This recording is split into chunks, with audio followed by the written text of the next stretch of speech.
one that just like pops up. The light flashlight one. That was a Freddy, wasn't it?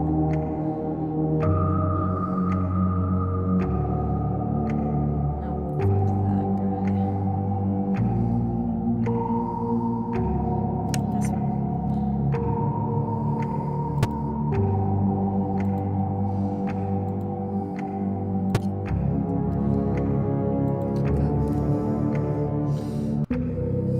We got way too many.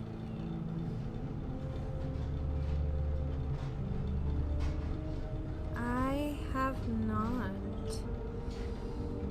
I haven't gotten on Borderlands yet. I still need to test to make sure that my PlayStation is working good.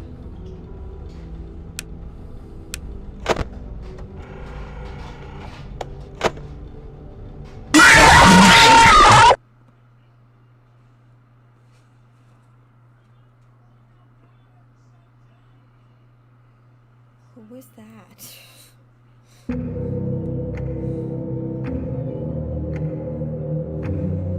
Oh, okay, okay. Yeah, I don't see why we can't keep him. I just didn't know what to do.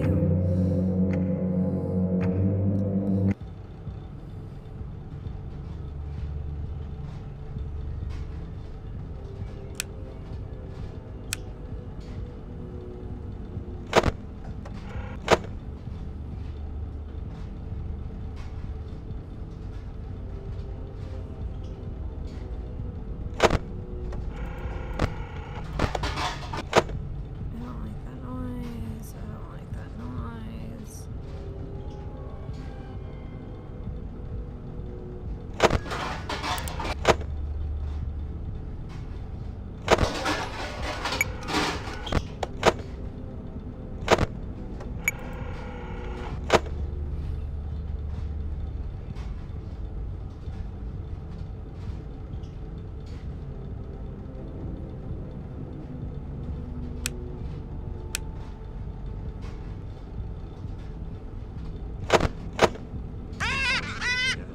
Shit. Yar, me bird likes you, so I'll do ye a favor.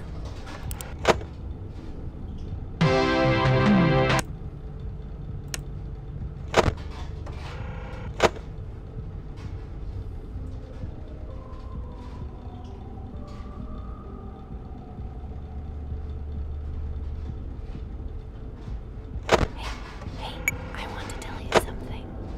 Fuck that, man. Excuse me, can you come a little closer? Nope. Fuck you. Hey, hey. Bitch.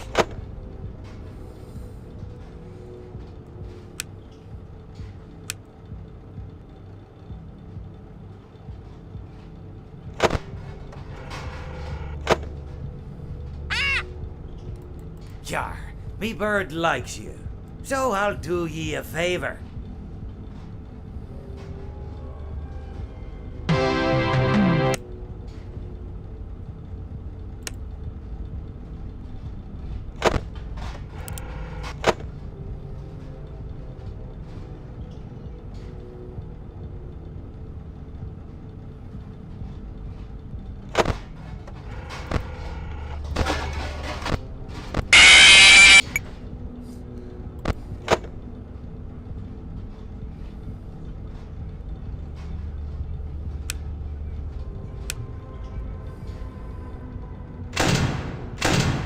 Wrong thing.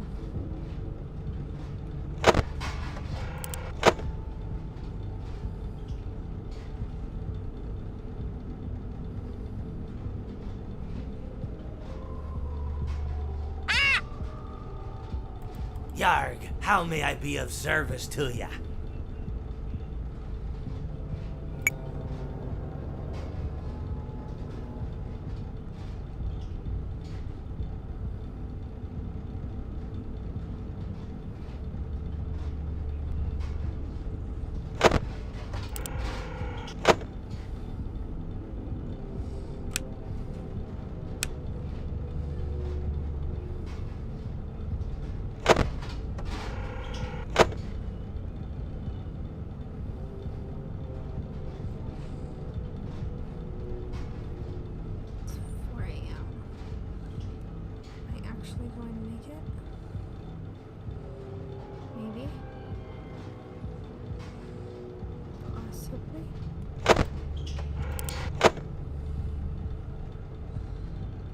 thing that sucks about Five Nights at Freddy's is you can be so freaking close. Yar, and then who touched me completely totally bird? lose it.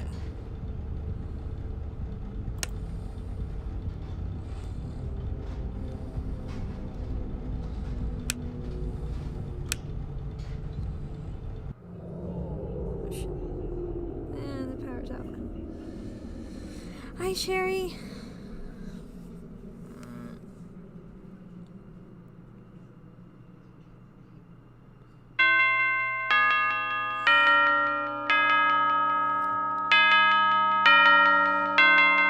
I have no idea how I actually managed to do that.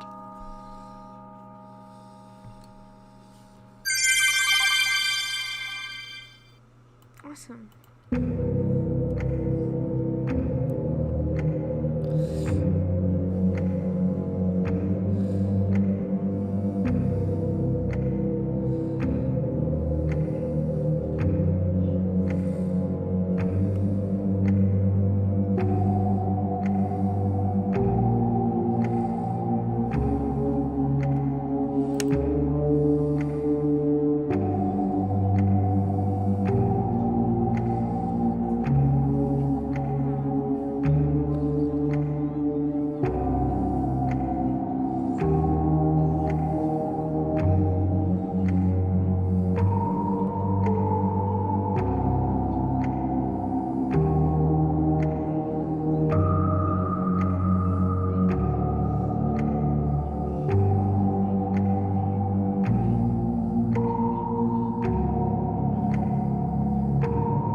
But he could not choose.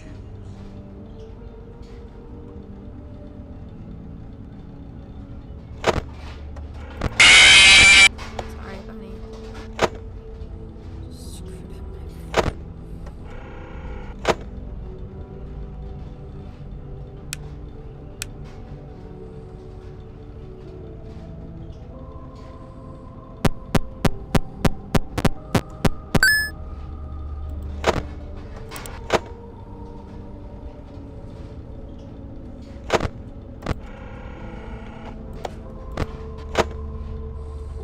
Uh-oh, how unfortunate. Uh-oh, how unfortunate. I know how much you like to fight, so I'll add a new problem to your night. Yar, who touched me bird?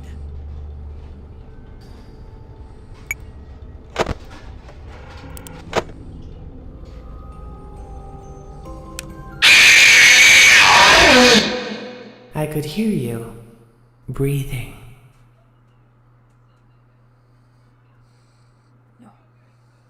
No. No, no, no, no, no, no, no.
unfortunate. Ah, fuck. Oh, how unfortunate. I know how much you like to fight, so I'll add a new problem to your night.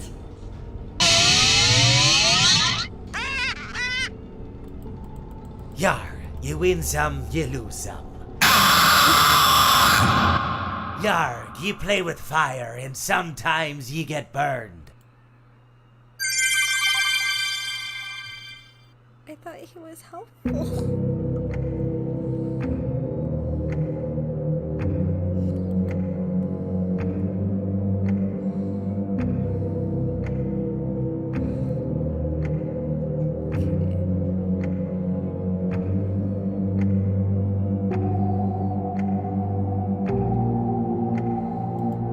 Okay, let's try this one again.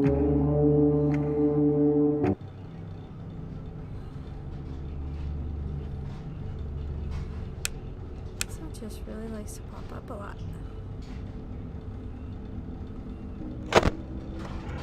Ooh, hello.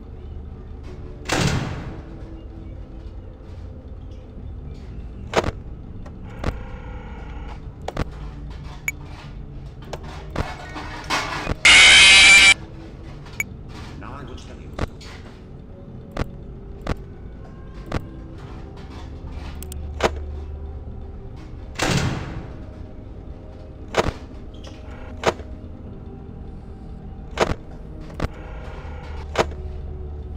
Uh-oh, how unfortunate. Uh-oh, how unfortunate. I'm gonna do a sneaky thing and throw a new contender in the ring.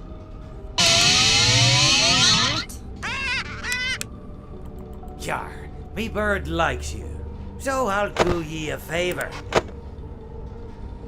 Can you make me soundproof? 'Cause last time that's what she did.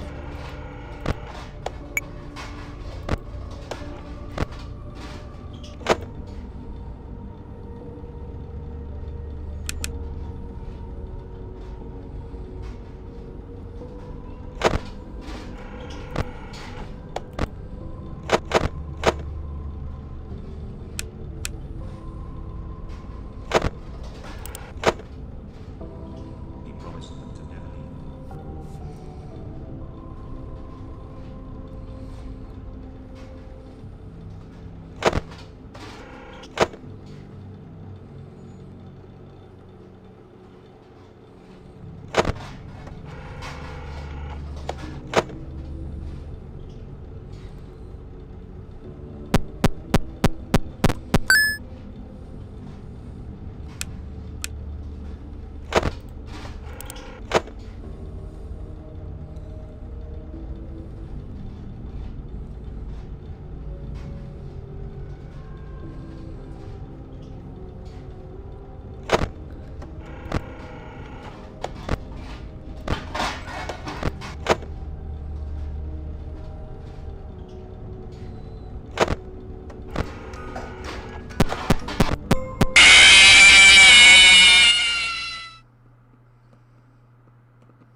unfortunate. Uh-oh, how unfortunate. I know how much you like to fight, so I'll add a new problem to your night. I don't like her. I don't like that one. I really don't like that one.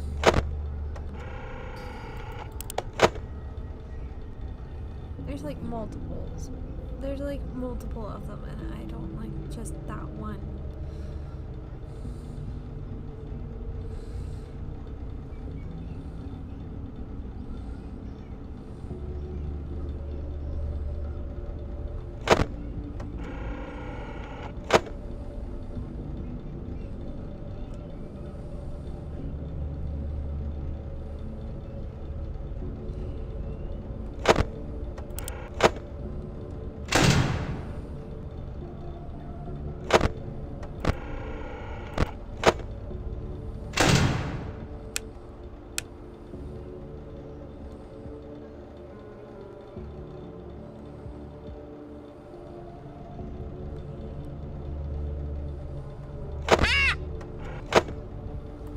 Jar, what can I do for you?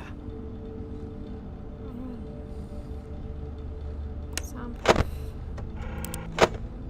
'Cause I don't know what the hell she added. Hey, I want to tell you something. Nope. Psst, I have something to tell you. Fuck you. He pieced the remains together.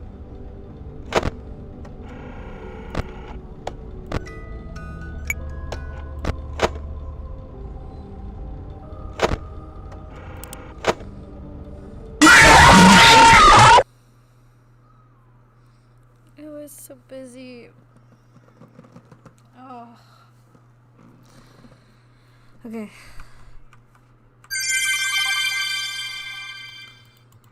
Yay! Okay, I want to try. I want to try. Let's see.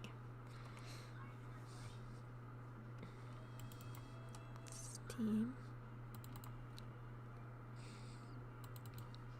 Maybe. Library. I know we already tried it, but I want to try it the right way. And I figured out how to skip. Skip a bunch of stuff. So I'm gonna play it the right way.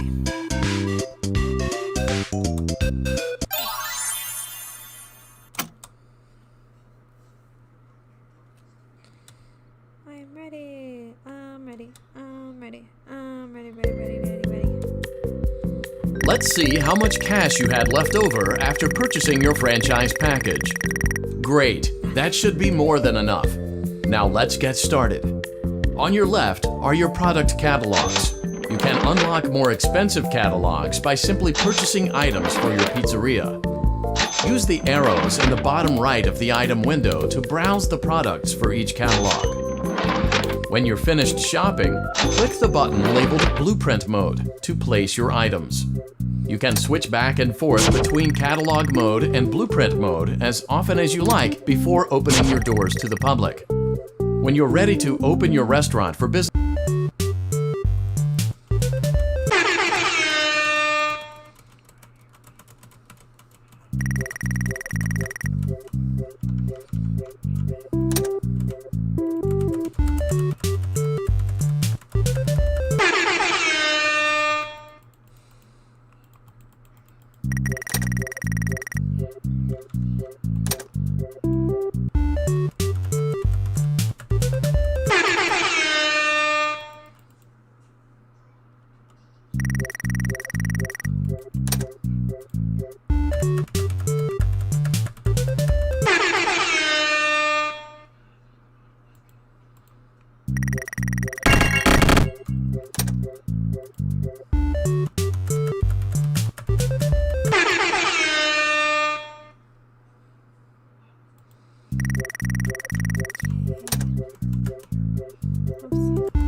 kind of fast forward through all this.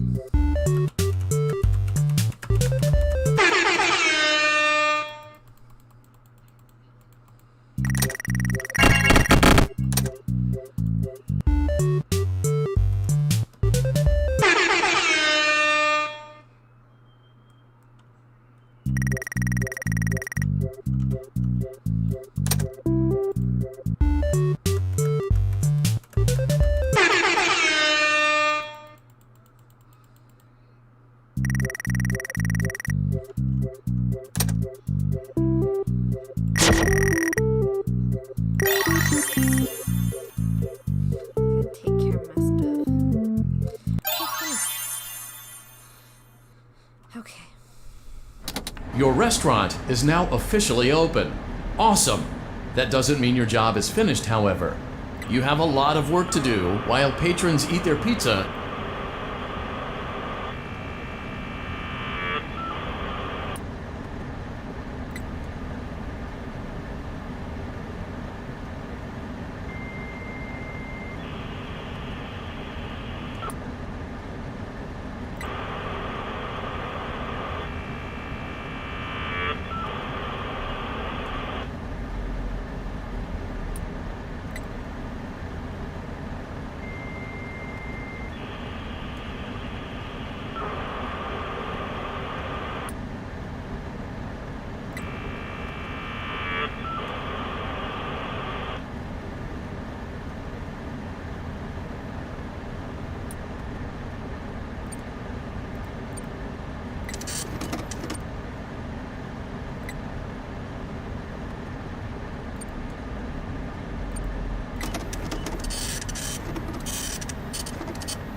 Excuse me, sorry, I'm tired.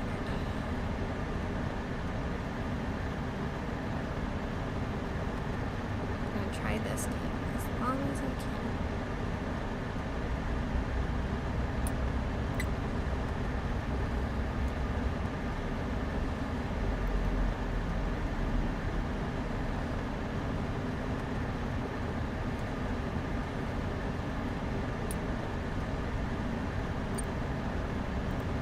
Great job! It looks like you're getting...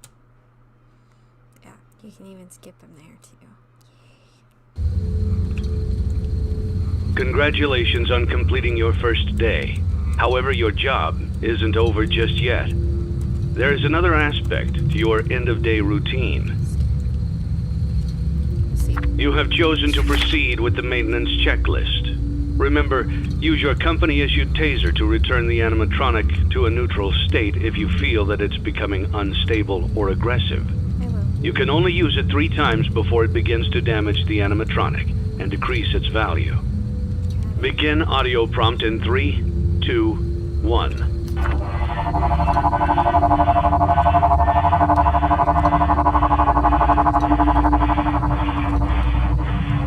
Document results.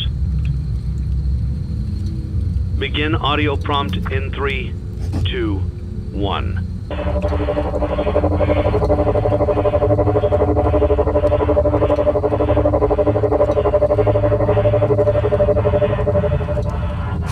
Document results. Fuck you.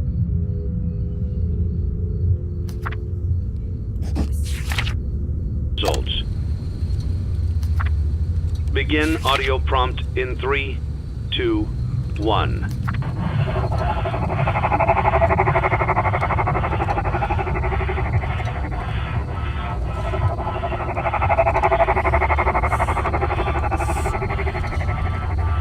Document results. Begin audio prompt in 3, 2, 1.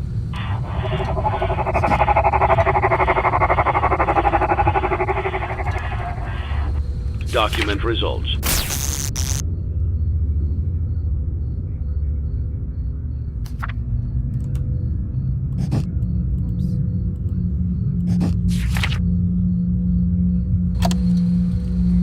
Begin audio prompt in 3, 2, 1.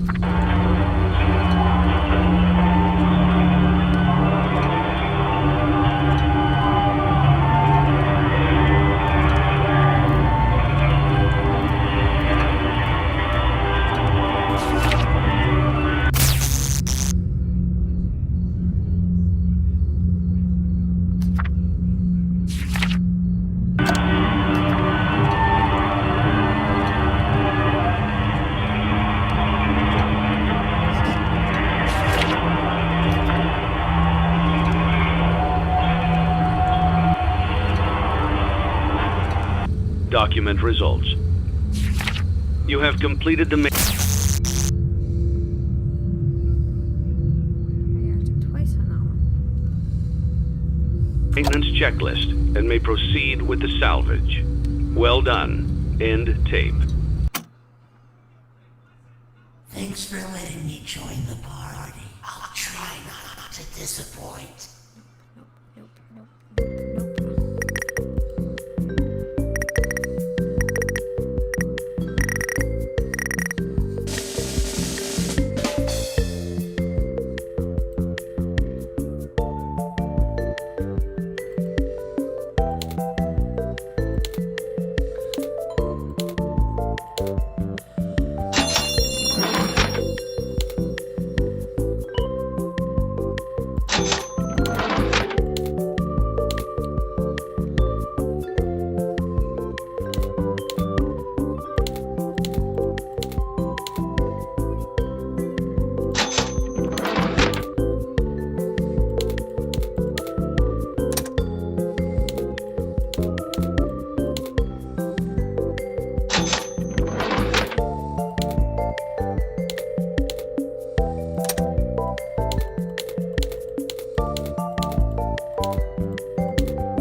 I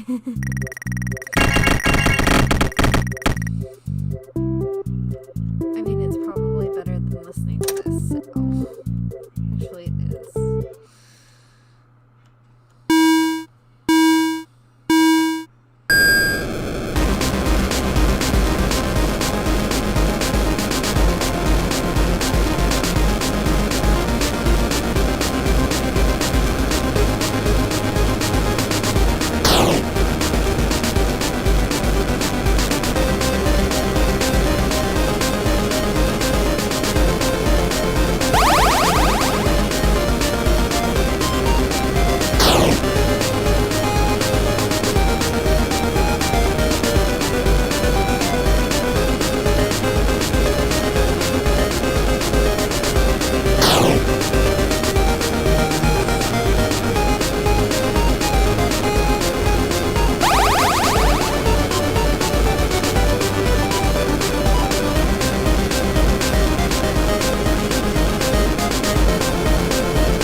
Just go.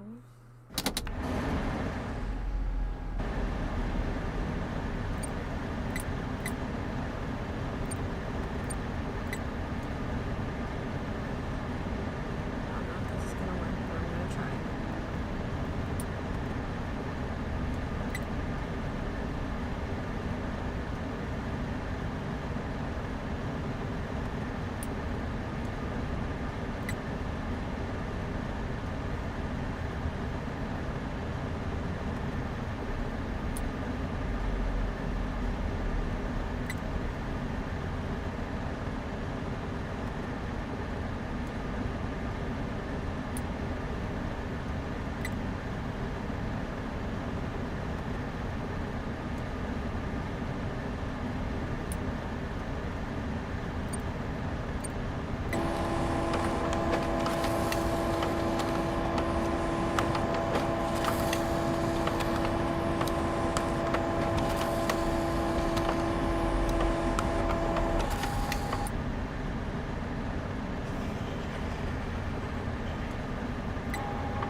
Is which?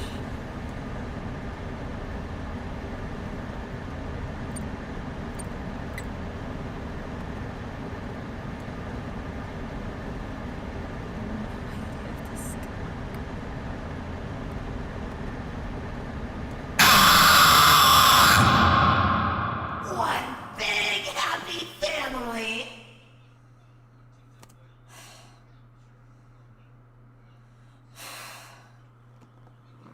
I was so close. Oh my gosh. Oh my gosh. Oh. That was crazy. Okay, so, I could play for 10 hours. Ow.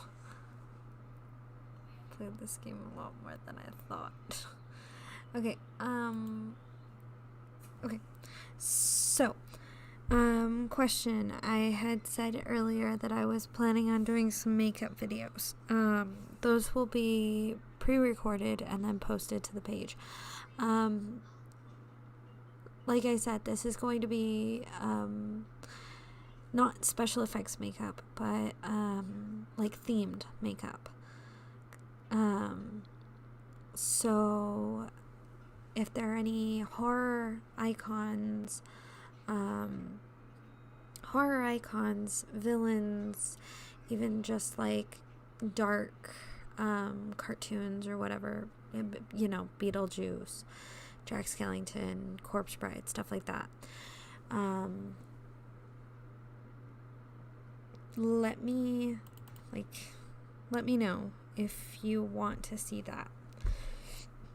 And I'll put something together for that. Let me see. Library. Me.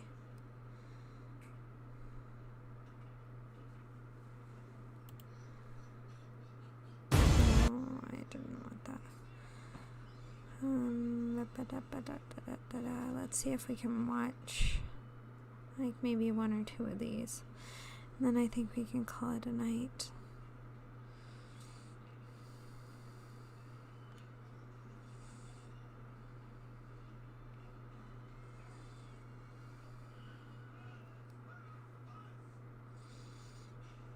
Okay. Okay, so I'm guessing this is where we were.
No, Harley, I haven't heard of that.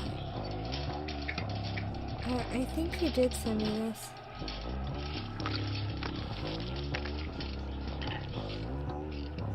And that's cool, Sherry.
Fuck.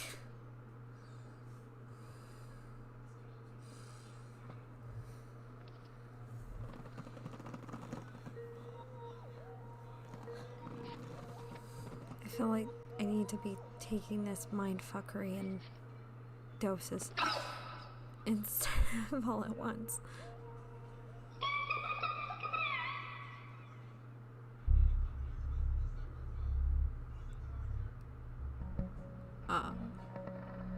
About that.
Ooh, what does this button do?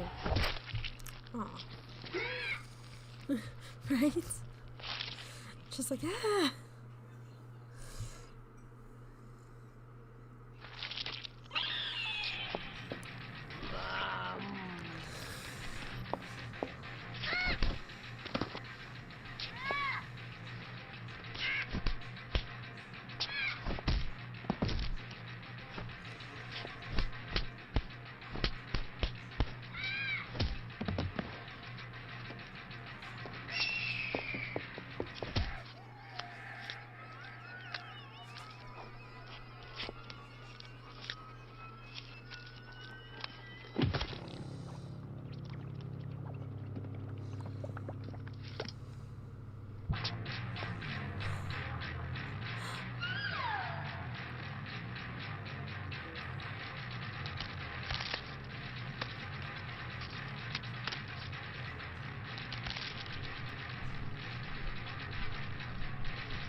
What am I watching?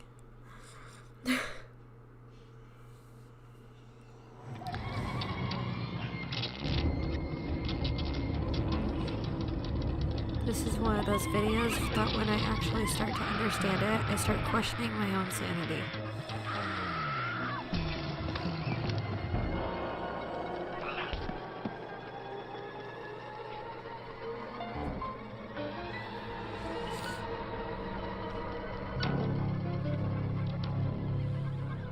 Oh my gosh.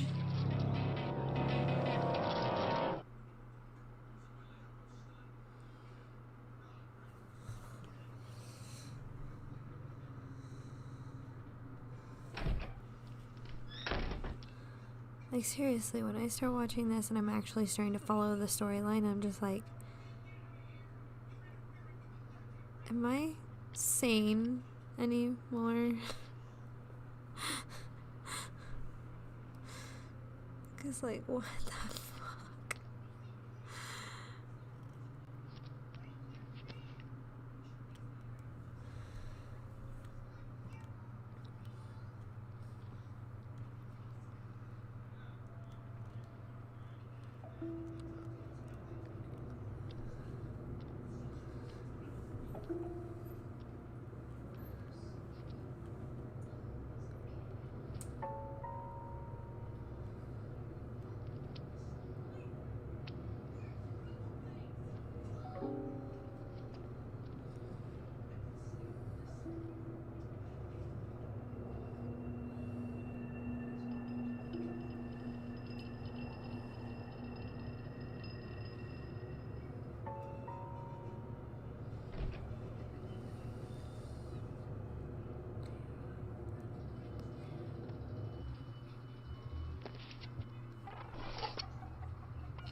What?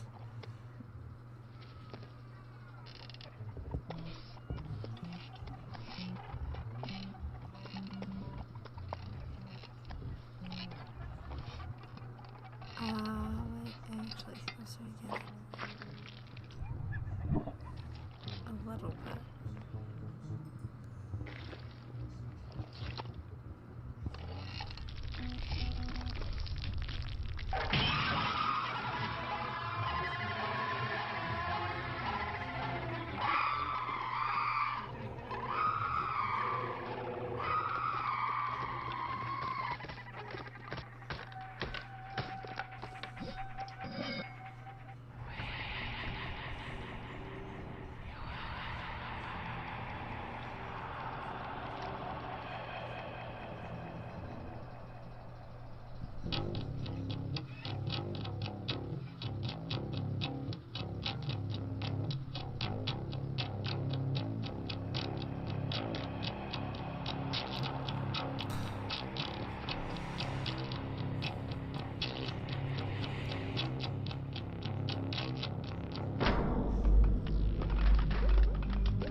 Should have put a warning on this.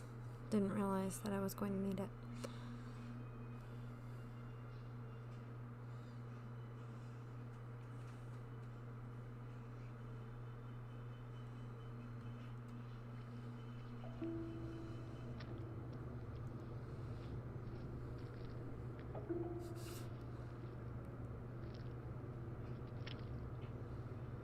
He's like,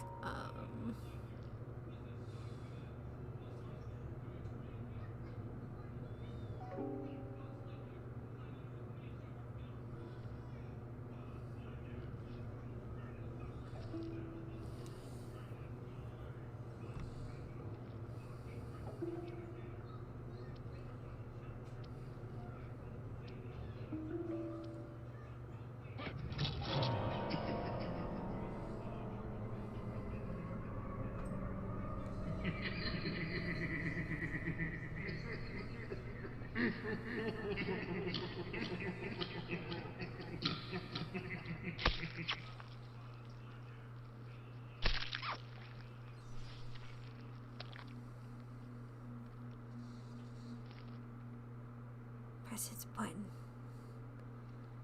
Press that button. Yes. Press the button. Press the button.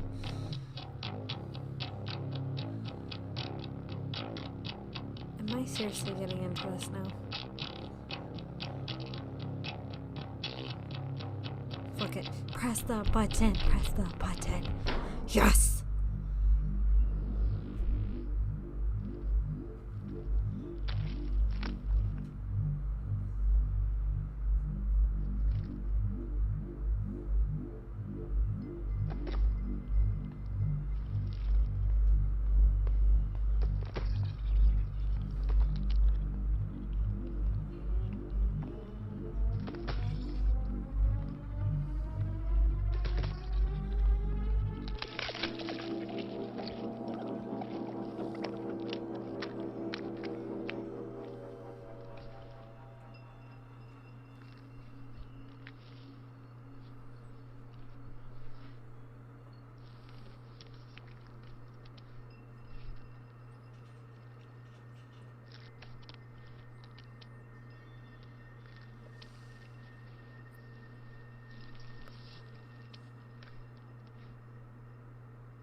Seriously, what the fuck is this?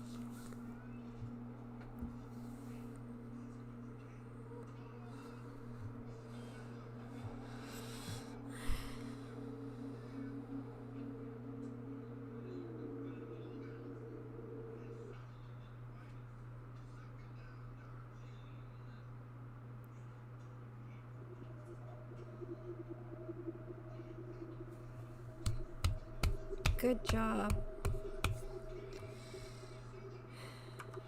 Anybody else feel like they need to have a psych eval after that? Animation by Robert Morgan. Good job, Robert Morgan. That was interesting. It was good work.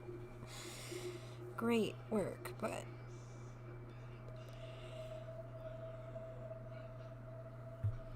seriously, I seriously feel as though I need to I seriously feel as though I need to have a psych eval after that. Okay. So I think that that's where I should probably call it a night. Thank you everybody for watching. I hope that you enjoyed. Like, comment, share, subscribe, follow me on my social media. All the links are in the about page, All the links are down below in the description.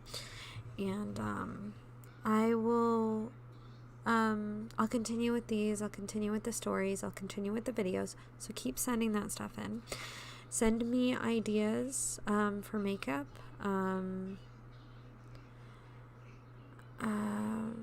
Send me horror icons, dark characters, storybook characters, villains, Disney villains. I mean, for example, just some ideas. Frankenstein, The Wicked Witch, Beetlejuice, Ursula. These are things that I was thinking of, and I can do a makeup look based off of them. Send me those. Send me all of that. I would love to. I'd love to see all that stuff. You guys, if you guys do send me stuff, it'll honestly make this a lot easier for me. Things are really hard right now. So I would greatly appreciate the little bit of an extra help. So, thank you everybody for watching. I hope that you enjoyed. Like, comment, share, subscribe, follow me on my social media. All the links are in the description down below.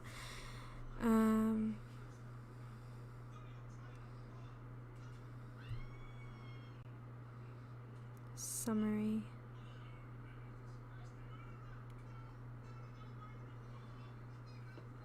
I don't know that one.